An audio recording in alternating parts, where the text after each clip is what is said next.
जनहित TV news बातमी प्रत्येकाच्या हिताची। उपमुख्यमंत्री अजित पवार यांच्या संदर्भात समोर आलेल्या विमान अपघाताच्या वृत्तामुळे राज्याच्या राजकारणात मोठी खळबळ उडाली आहे। ही घटना बारामती विमानतळावर लँडिंगच्या वेळी घडल्याचं सांगितलं जात आहे।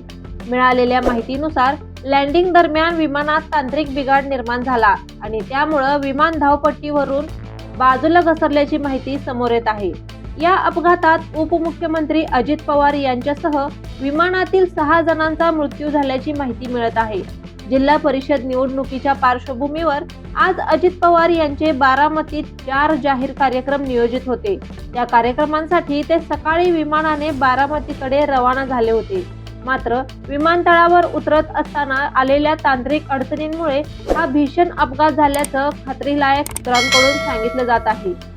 अपघातानंतर अजित पवार यांच्यासह जखमींना अत्यंत गंभीर अवस्थेत बारामतीतील रुग्णालयात उपचारासाठी दाखल करण्यात आलं होतं। मात्र उपचार सुरू असतानाच त्यांची प्राणज्योत मावळल्याची माहिती समोर येत आहे।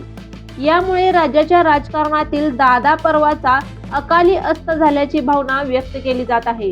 गेल्या 4.5 दशकांपासून अजित पवार हे महाराष्ट्राच्या राजकारणातील प्रभावी आणि आक्रमक नेतृत्व म्हणून ओळखले जात होते। राष्ट्रवादी काँग्रेसमधील एकहाती नेतृत्व, शरद पवारांचे राजकीय वारसदार अशी त्यांची ओळख होती।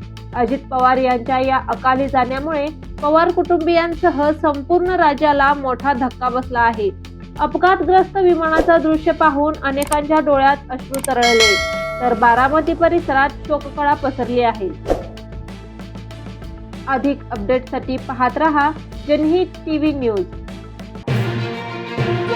जनहित टीव्ही न्यूज बातमी प्रत्येकाच्या हिताची।